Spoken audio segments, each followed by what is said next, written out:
Well, hey there guys, what's going on? Look at what the cat dragged in the day.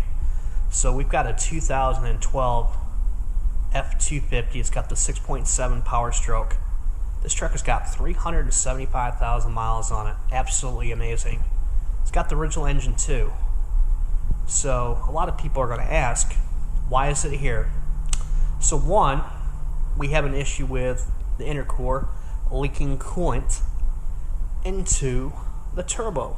I'll show you how this thing works. It's a very unique system. So let's take a look at this engine here. Really why I love these motors. So here we are. We've got the Scorpion 6.7. 375,000 miles on this thing. Absolutely incredible. So, you know, these are not plagued with the issues that the 6.4 or the 6.0 had. Ford actually had solved a lot of issues with these engines. You know, this is a later build date, and a lot of these earlier engines had some issues with the valves dropping and turbo issues. You know, they've had fuel system issues, glow plug issues, but hell, this is a 375,000 mile engine. If you're already at 375,000 miles, I think we've already crossed that bridge. If you were going to have any major mechanical failures with something like this, oh yeah, you would have seen them already. So let's just say, for example, if this was a 6.4, this would probably be on its fourth engine already with 375,000 miles on it. You know, I don't mean to sound sarcastic like that, but you know, the truth is, that's the truth of the matter. So, looking at the engine here, what we're doing is we're doing a turbo. Okay, so the turbo sits down here in the valley. And one thing that you notice about these engines here, there is no oil, nothing leaking in the valley. Ford actually went ahead and took care of all these issues with this engine. Really stepped up the game when this thing came out in 2011. You don't see any oil leaks at all up in here. Maybe from a turbo feed tube or something like that, or maybe a coolant line going into the side of the turbo.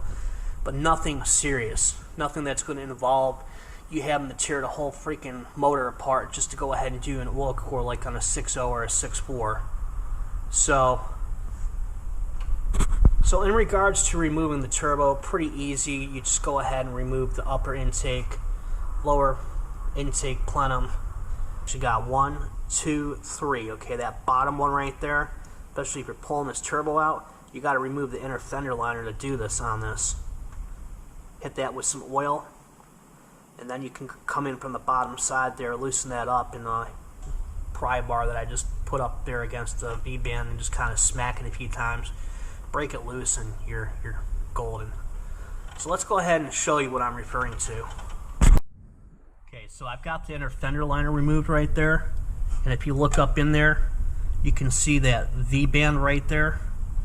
And what you do is, like I said, you just get some oil up on it, loosen it from the top, and get on it from the bottom side here with a long pry bar, and just kind of tap on the corner of the V-band, and that thing should come right off. Break it loose. That's how I've always done. Never had a problem with them doing it this way. So, but yeah, I tell you, it's a pretty massive ass engine if you ask me. Ford did a good job with this truck. I gotta give kudos to Ford. They really did a good job on this truck. And even too, you can even get access to the heater lines. Just to say, if this was a 6-liter truck, that fucking heater core sitting all the way back trying to get these fucking lines off the goddamn thing, jeez. So looking at our turbo here, this is the turbo that I just pulled out of the truck. You obviously can see it's all wet in there. That's from the coolant being introduced into the turbo here from the intercooler. The guy was complaining about a lack of boost, and I think the problem that he was having with the turbo here was all that water was being introduced into the turbo here from that intercooler, and it was causing issues. And basically he was telling me that there was a lot of white smoke coming out the exhaust too. So I mean, the shaft does spin. It's got minimal shaft play. I mean, it's supposed to have a little play anyways. So, and these use those ceramic ball bearings. When when they grenade, that bearing dust is introduced into your engine. It could definitely do a lot of damage to the motor itself. So, you know, Ford went ahead and did the right thing on the 2015 and up trucks, and went ahead and went with the regular conventional bearing instead of using that ceramic bearing. So, looking at the intercooler here on the 2011 up trucks, on the 6.7 trucks, Ford went to this style intercooler.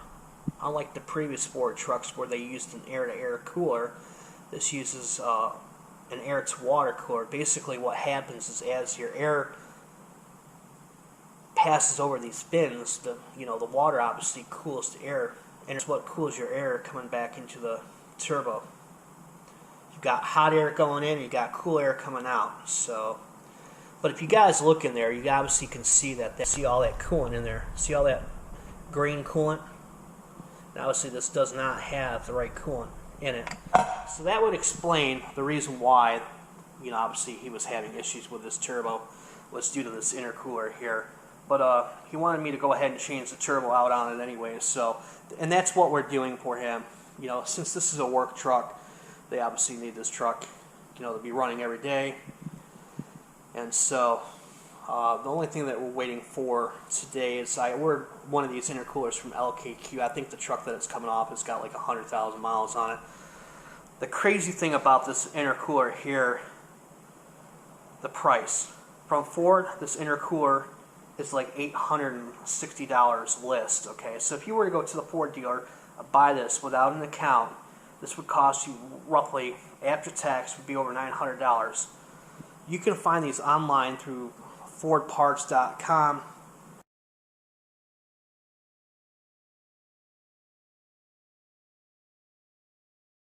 So, and with my cost at a local dealership, it was like $660, which would give me like a 30% discount. So, but that's what we're doing with this truck. 175,000 miles. Absolutely crazy, if you ask me.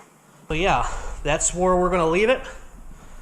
If you guys are in the area, need some work done on one of these beasts, hell, I can get it done. Not a problem. So I really appreciate everybody joining me here today. If you guys want more of these videos, please like, comment, and subscribe, and shoot me a message below, and I'll see what I can do for you. And I appreciate all the new subscribers too, and we'll catch you guys later. See ya.